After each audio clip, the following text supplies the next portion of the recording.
Hello दोस्तों, आज हम बनाएंगे शरारा। तो ये देखिए, आगे बेल्ट और पीछे इलास्टिक के साथ हमने शरारा को तैयार किया है। किस तरह से हमने इसके अंदर ये चुनटे डाली हैं और कैसे आपको बॉडी से नाप लेके शरारा की कटिंग और स्टिचिंग करनी है। तो वीडियो को पूरा देखना, ध्यान से देखना, जिससे आप एक एक स्टेप को समझ के अच्छे से किसी भी साइज में शरारा बना सकें। तो चलिए शुरू करते हैं। तो सबसे पहले हमें शरारा के लिए लंबाई का नाप लेना है। लंबाई का नाप जब हम लेते हैं तो जहां पे हमें इसको पहना या जहां पे हम सलवार को पहनते हैं वहां पे इंची टेप को रखना है और इस तरीके से जमीन को टच करते हुए नाप ले लेना है। इसके बाद हम लेंगे कमर का नाप। कमर का नाप जहां हमें इसे पहनना है वहां से इसको हम नापेंगे। इस तरीके से इंची टेप को ना ज्यादा लूज रखना है और ना ही ज्यादा टाइट रखना है। इस तरीके से हम कमर का नाप लेंगे। अब हम एक नाप और लेंगे, क्योंकि जो हमारा शरारा है वो दो भागों में कटता है। एक नीचे जो हमारा फ्रिल वाला हिस्सा होता है, एक ऊपर वाला हिस्सा। इसको हम जब नापते हैं तो जहां हमें इसे पहनना है, यानी कि जो हमारी बेल्ट होती है वहां से लेके घुटने से 2 इंच ऊपर तक हम इसको नापेंगे, क्योंकि जो हमारा घुटने से 2 इंच ऊपर हम रखेंगे तो ये हमें बैठने उठने में बिल्कुल कंफर्टेबल होगा। इसके बाद हम लेंगे जहां से हमारी इसकी चौड़ाई है, इसको हम इस तरीके से नापेंगे। 2 इंच का मार्जिन देते हुए इस तरीके से लूज हमें इसको रखना होता है। यहाँ तक एक इसका नाप लेंगे। तो इस तरह से हमें इसका नाप लेना है। जो नीचे वाला हमारा फ्रिल वाला हिस्सा है, जो हमने यहाँ तक इसकी लेंथ नापी है, उसको माइनस कर देंगे पूरी लंबाई में से, तो हमारा नीचे वाला हिस्सा निकल आएगा। इस तरह नाप ले लेना है। अब हम करेंगे इसकी कटिंग और स्टिचिंग। तो वीडियो को पूरा देखना, ध्यान से देखना। तो ये है हमारे पास 2.5 मीटर कपड़ा। इसमें से हम करेंगे शरारा की कटिंग। तो कपड़े को ओपन करके इस तरह से दोनों कानियों को मिलाते हुए कपड़े को फोल्ड कर लेंगे। इस तरह से कपड़े को रख लेना है। ओपन साइड हमने अपनी तरफ रखी है और जो बंद साइड रखी है वो रखी है बाहर की तरफ। इस तरह से कपड़े को रखने के बाद हम शरारा के ऊपर वाले हिस्से की पहले कटिंग करते हैं। तो जिसकी लंबाई है अपनी 19 इंच की। तो 19 इंच की जब हम कटिंग करते हैं, यहाँ पे ½ इंच इसके अंदर एक्स्ट्रा लेते हैं, क्योंकि जो हमारी नीचे चुनटे आएंगी ½ इंच वहां से सिलाई में जाएगा। इस तरह से हमने यहाँ पे निशान लगा लेना है 19 इंच पर। इसमें से 1 इंच हम माइनस कर लेंगे, क्योंकि जो हमारा फ्रंट वाला हिस्सा है इसके अंदर हम बेल्ट लगाएंगे। तो यहाँ हमें 18 इंच पर निशान लगाना है। इस तरीके से निशान लगाने के बाद यहाँ पे एक सीधी लाइन ड्रॉ कर लेनी है इस तरह से। इसके बाद हम लगाएंगे कमर का निशान। जितनी हमारी कमर है उसका 1/4 लेके हम उसके अंदर 2 इंच प्लस कर देंगे। तो हमारी यहाँ पर कमर है 38 इंच, 38 का 1/4 हो गया यहाँ पर 9.5 इंच। तो इसके अंदर हम 2 इंच प्लस करेंगे। यहाँ पे हमारा 11.5 इंच आ गया। इसके अंदर हमें और एक्स्ट्रा लूजिंग लेने की जरूरत नहीं है। तो इस तरीके से हमें 11.5 इंच पर निशान लगा लेना है। अब हम लगाएंगे आसन का निशान। आसन का निशान जब हम लगाते हैं तो 1 इंच जो हमारा ऊपर बेल्ट का है उसके लिए हमें इंची टेप को इस तरीके से छोड़ देना है। इसके बाद हम यहाँ पे निशान लगाएंगे 11 इंच पे। यहाँ पे भी हमें एक बिल्कुल सीधी लाइन ड्रॉ कर लेनी है। इस तरह से निशान लगाने के बाद अब हम यहाँ पे एक बिल्कुल सीधी लाइन ड्रॉ कर लेंगे पूरे में, इस तरह से। अब हम यहाँ पे आसन की गोलाई के लिए निशान लगाएंगे। यहाँ पे हम लगाएंगे 2.5 इंच। अगर आपका हैवी साइज है तो यहाँ पे आप लेंगे 3 इंच। तो यहाँ पे अपना नॉर्मल साइज है तो हम यहाँ पे 2.5 इंच पर ये निशान लगाएंगे। इसके बाद हम आसन की गोलाई करेंगे। तो इसके लिए हमें यहाँ पे इंची टेप को इस तरीके से रखना है। 1.25 इंच पर हमें निशान लगाना है और इसको इस तरीके से गोलाई दे देनी है। अब हम इसको जितना हमारा यहाँ बार से लेके यहाँ तक का जो है इसको हम इस तरीके से नाप लेंगे। तो यहाँ पे हमारा आया है 14.5 इंच। तो यहाँ पे 14.5 इंच के बिल्कुल सेंटर में हमें निशान लगा लेना है, इस तरह से 7.25 इंच पर। इसके बाद जो हमने यहाँ से अपने पैर की गोलाई नापी थी उसका हम निशान लगाएंगे। तो यहाँ पे इस तरीके से हमें इंची टेप को रखना है। यहाँ पे हमारी 10 इंच आई थी तो 1 इंच हम यहाँ पे इसके अंदर एक्स्ट्रा लेंगे और इस तरीके से निशान लगाना है। 5.5 इंच पर लगाएंगे हम बाहर की तरफ और 5.5 इंच पर जो हमारी साइड है इस तरफ भी इस तरीके से निशान लगा लेना है। ये जो हमने निशान लगाए हैं इन दोनों निशानों को यहाँ पे इस तरह से हमें मिला लेना है और जो हमने निशान लगाए हैं इन निशानों से हमें इसकी कटिंग कर लेनी है। तो हमारी फ्रंट हिस्से की कटिंग हो जाएगी।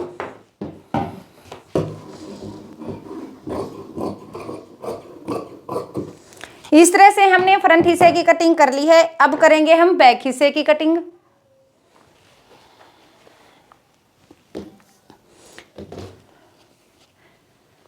कपड़े को बिल्कुल बराबर करते हुए जिस तरह से हमने फ्रंट हिस्से के लिए कपड़े को रखा था, सेम वैसे ही हमें बैक हिस्से के लिए कपड़े को रखना है। इस तरह से रखने के बाद अब जो हमारा फ्रंट हिस्सा है हम इसको इसके ऊपर रखेंगे। इस तरह से नीचे से हमें इसको पूरा मिला लेना है। अब जब हम ऊपर से निशान लगाएंगे तो इसके अंदर हमें वो इस तरीके से लगाने हैं, क्योंकि जो हमने बेल्ट का छोड़ा था वो इसके अंदर हमें प्लस कर लेना है। बैक हिस्से के अंदर 1 इंच हमें लेना है, जो हमारा हमने इसके अंदर से माइनस किया था फ्रंट हिस्से के अंदर से बेल्ट लगाने के लिए। इसके बाद हम 2 इंच लेंगे, जो हमें इलास्टिक लेना है। इस तरह से निशान लगाने के बाद यहाँ पे हमें एक सीधी लाइन ड्रॉ कर देनी है।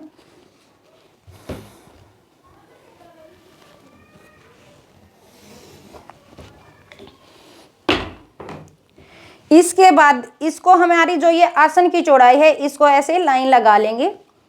इसके बाद जो हमारी ये आसन की चौड़ाई का निशान हमने यहाँ पे लगाया है, यहाँ से हमें बार की तरफ 2 इंच का मार्जिन देते हुए इस तरीके से निशान लगा लेना है। ये निशान हमें यहाँ ऊपर से लेते हुए नीचे जो हमारी पैर की चौड़ाई है वहां तक ये निशान हम लगाएंगे। ये निशान हमें बैक हिस्से में लगाना है। अब जो हमने ये निशान लगाया है इसको इस तरह से डार्क कर लेंगे। इसके बाद जो हमारी ऊपर वाली साइड है जहां पे हमने ये लाइन ड्रॉ की थी, यहां से हमें इंची टेप को रखना है और ऊपर की साइड 2 इंच पर ऐसे निशान लगा लेना है। और जो हमने ये निशान लगाया है इस निशान को जो हमारी ये फ्रंट वाली साइड है यानी कि जो ओपन साइड है इसके साथ इस तरीके से इसको तिरछा मिला लेना है। ऐसे अगर इस तरह से हम ये निशान लगाते हैं तो इससे हमारे आसन के अंदर खिंचाव नहीं आता है और बैठने उठने में बिल्कुल कंफर्टेबल होता है। तो जो हमने ये निशान लगाए हैं बैक हिस्से के, यहाँ से हमें इसकी कटिंग कर लेनी है।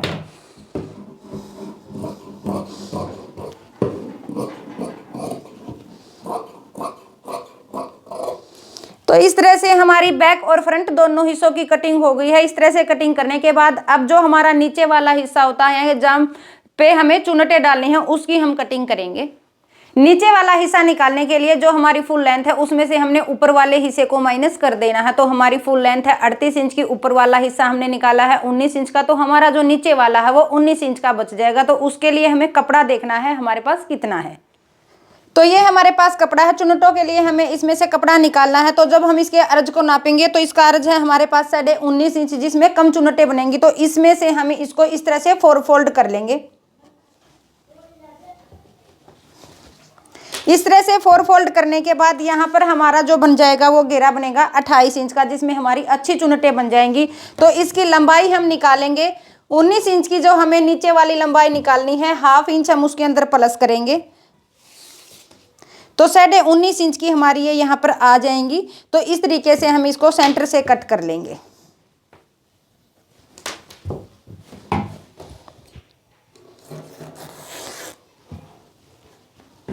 तो ये हमने दोनों हिस्सों को अलग अलग कर लिया है। ये हमारी नीचे वाली साइड है जहां पर हम पिको भी कर सकते हैं और लेस के साथ भी हम इसको फोल्ड कर सकते हैं। और जो हमारा ये ऊपर वाला हिस्सा है यहाँ पर हम बनाएंगे प्लेटें। तो इस तरह से कटिंग को कंप्लीट करने के बाद अब हम करेंगे इसकी स्टिचिंग।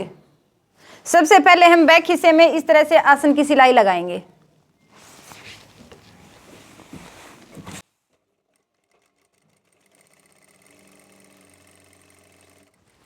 इस तरह से बैक हिस्से में सिलाई लगाने के बाद अब हम फ्रंट हिस्से के आसन की सिलाई लगाएंगे।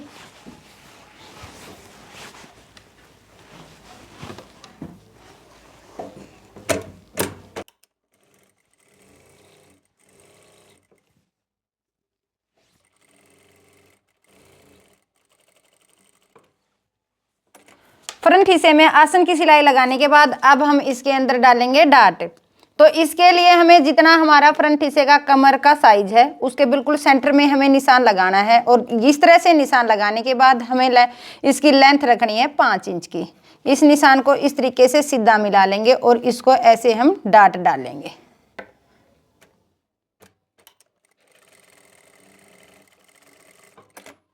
अब इस तरह से हम बेल्ट को तैयार कर लेंगे। बेल्ट को तैयार करने के बाद अब हम इसको पहले फ्रंट हिस्से के ऊपर अटैच करेंगे।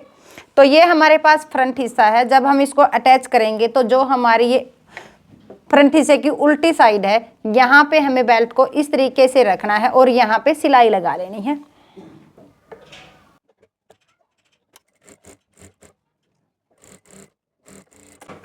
इस तरह से सिलाई लगाने के बाद अब हम इसको इस तरह से दूसरी तरफ पलट लेंगे और यहाँ पे सिलाई लगा लेंगे।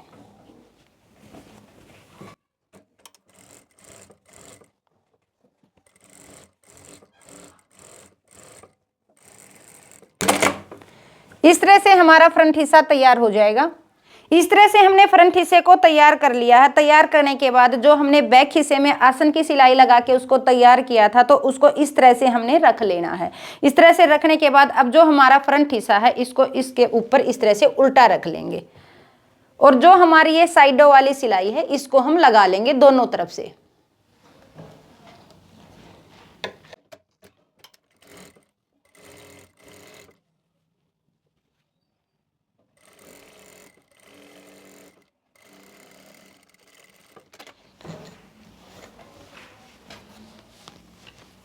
साइड वाली सिलाई लगाने के बाद अब जो हमारा ये ऊपर वाला हिस्सा है इसमें इलास्टिक डाल के हम इसको कंप्लीट कर लेंगे।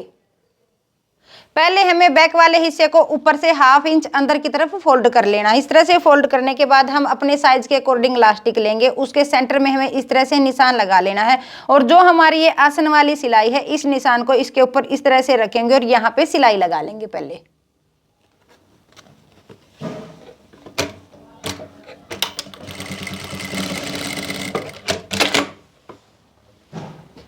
बीच में सिलाई लगाने के बाद अब जो हमारे इलास्टिक के ये दोनों हिस्से हैं इनको हम एक हिस्से को यहाँ पे मिलाएंगे और इसको इस तरीके से फोल्ड करके यहाँ पे सिलाई लगा लेंगे। दूसरे हिस्से को दूसरी तरफ इसी तरीके से फोल्ड करके सिलाई लगा लेंगे।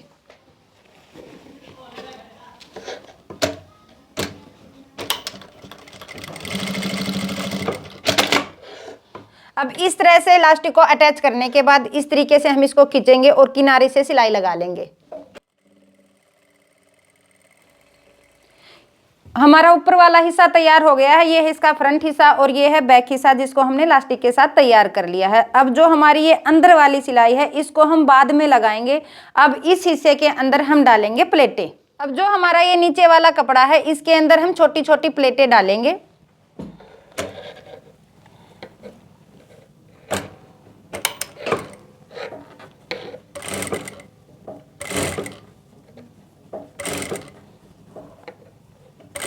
नीचे वाले हिस्से के अंदर हमें इस तरह से प्लेटें डाल लेनी है। इसके बाद जो हमारा ये ऊपर वाला हिस्सा है इसको हम इसके ऊपर इस तरीके से रखेंगे और यहाँ से सिलाई लगा लेंगे।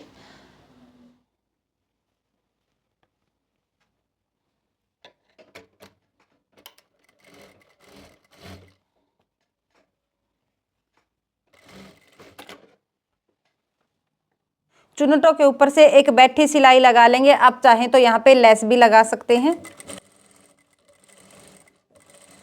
इस तरह से प्लेटें डालने के बाद यहाँ तक हमारा कंप्लीट हो गया है। अब जो हमारी ये अंदर वाली सिलाई है यानी कि जो आसन वाली सिलाई है इसको हम लगा लेंगे।